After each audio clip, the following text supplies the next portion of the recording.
দুপুরে খাওয়ার সময় শাশুড়ি মা বললেন, এটা তোমার বাপের বাড়ি না, আগে আগে খেতে বসবে না, সবার খাওয়া শেষ হলে তারপর তুমি খেতে বসবে। সরু চোখে শাশুড়ি আম্মার দিকে তাকিয়ে বললাম, আপনার কথায় আমার পেট চলবে না, আমার যখন খিদে পাবে আমি তখনই খাবো, খিদে সহ্য হয় না আমার। তিনি তেলে বেগুনে জ্বলে উঠলেন আর আমাকে কড়া গলায় বললেন, এই মেয়ে, এটা কি তোমার বাপের বাড়ি পেয়েছো? যা মন চায় তাই করবা, যা মুখে আসছে তাই বলতেছো, তোমার বাপ মা তোমাকে কিছু শেখায়নি? আমি একটুও মাথা গরম করলাম না, অত্যন্ত শান্ত গলায় বললাম, এটাও আপনার বাপের বাড়ি না, তাছাড়া আপনাকেও কেউ শেখায়নি যে কাউকে না খাইয়ে রাখতে হয় না, কেউ খেতে বসলে তাকে বাজে কথা বলতে হয় না। তখন আমার শাশুড়ি আরো রেগে গিয়ে বললেন, কি বললে তুমি? তোমার এত সাহস কিভাবে হয় আমার মুখে মুখে তর্ক করার? আমি বললাম, মা, আমি তো কথার পিঠে কথা বলেছি, সাহসের কি হলো এখানে? শাশুড়ি বললেন, তোমার মধ্যে সামান্য ভদ্রতাটুকু নাই? একজন মায়ের বয়সী মানুষের সাথে কিভাবে কথা বলতে হয় এটা তোমার জানা নেই?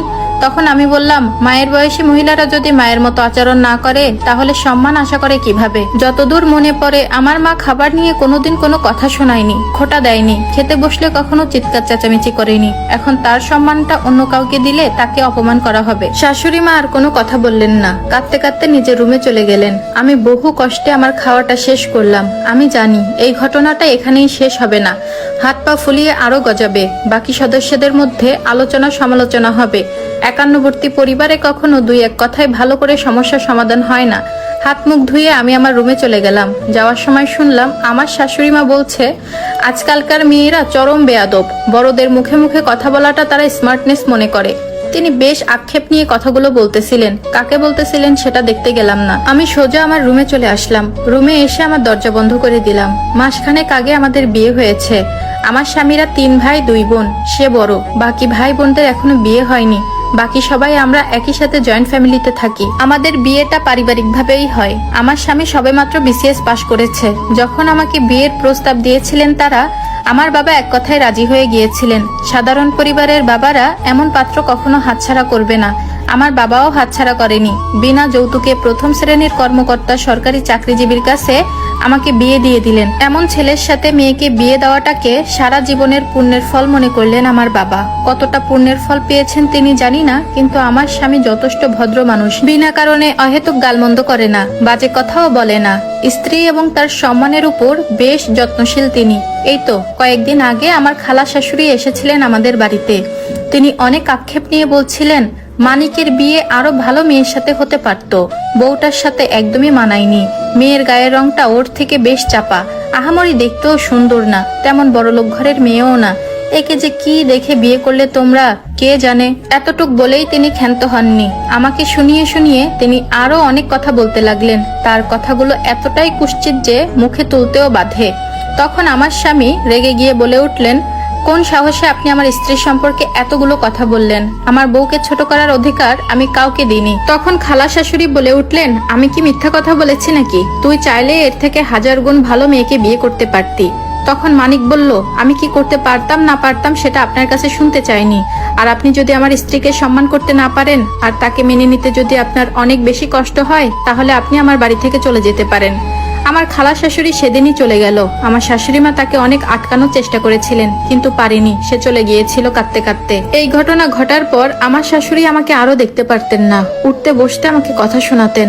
যাই হোক, বিকাল হয়ে গেছে। শাশুড়ি মায়ের জন্য 1 কাপ চা বানিয়ে নিয়ে গেলাম শাশুড়ি মার ঘরে। শাশুড়ি মা বলে উঠলো, তুমি এখানে কি করছো? আমি বললাম, আপনার জন্য চা নিয়ে এসেছি, আপনি তো বিকালবেলা চা খান। তখন শাশুড়ি মা বলে উঠলেন, আমাকে নিয়ে তোমার এত ভাবতে হবে না। তিনি আরো বললেন, আমার গায়ে গতরে এখনো যা বল আছে, আমি নিজের চা নিজেই বানিয়ে খেতে পারবো, তোমার কিচ্ছু করার প্রয়োজন নেই। আমি ওনার কথায় রাগও হলাম না, বিরক্তও হলাম না, বরং তার কাছে যেয়ে আরো বসলাম আর বললাম, মা, আপনি কি আমাকে অপছন্দ করেন? আমার কথা শুনে তিনি বললেন, এ কথার মানে কি? আমি জানতে চেয়েছি, আপনি কি আমাকে অপছন্দ করেন? তিনি আমার কথার কোনো জবাব দিলেন না। তিনি অন্যদিকে মুখ ঘুরিয়ে রাখলেন। আমি একটু হাসি মুখেই বললাম, মা, শাশুড়ি বউয়ের মধ্যে এরকম তিক্ত সম্পর্কের জন্য কারা দায়ী? আমাদের সমাজ দায়ী। এই প্রথাগুলো কে চালু করেছে তখন? তিনি বললেন, তোমার সাথে আমি কোনো কথা বলতে চাই না, আমার ঘর থেকে তুমি বের হয়ে যাও। তখন আমি বললাম, সে আমি ঘর থেকে বের হয়ে যেতেই পারি, কিন্তু তারপর কি হবে? তখন আমার শাশুড়ি বলে উঠলেন, তুমি কি বলতে চাও? আমি বললাম, শাশুড়ি বৌমার দ্বন্দ্বের ভিতরে সব সময় শাশুড়ির জিদ হয়। অবশ্য হাতে গোনা কয়েকটা কাপুরুষ থাকে যারা মায়ের আঁচলে মুখ লুকিয়ে থাকে, আর যে পুরুষ এসব সমাধানের জন্য লড়াই করে তার কি হয় বলেন? শাশুড়ি আম্মা বললেন, মানে? আমি বললাম, মানেটা খুবই স্পষ্ট। এই শাশুড়ি বৌমার ঝগড়ার ভিতরে সবচেয়ে ভুগে বেশি কে বলেন তো? সেই ভদ্রলোক যার মা বউ দুজন প্রতিদ্বন্দ্বী হিসাবে লেগে থাকে এই ঝগড়ায়। এই ধরেন আপনার ছেলের কথাই, সারাদিন কাজ সেরে অফিস করে বাসায় ফিরলো, দুপুরে হয়ে যাওয়া ঘটনাটা হয় আপনি তাকে বলবেন, আর না হয় আমি তাকে বলবো। তখন সে বিচার বসাবে, হয় মায়ের হয়ে বউকে দুইটা কথা শোনাবে, আর না হলে বউয়ের হয়ে মাকে দুইটা কথা শোনাবে। তখন এই ব্যাপারটা কেমন হবে মা? আমি দেখলাম আমার শাশুড়ি মা কিছুটা নরম হয়েছেন, তার মুখটা মায়াতে ভরে গেছে। তখন আমি তার হাতটা ধরে বললাম, বউ শাশুড়ির যুদ্ধ সেই আদি যুগ থেকেই চলে এসেছে, সমাজের প্রতিটা ঘরে এই সমস্যা লেগেই থাকে। কিন্তু মা, এগুলা কি খুব বেশি দরকার? আমি এই বাড়িতে এসেছি আমার মা বাবাকে ছেড়ে। এখন কি আমি আপনাদের কাছে একটু আশা করতে পারি না আপনারা আমাকে ভালোবাসবেন, আগলে রাখবেন?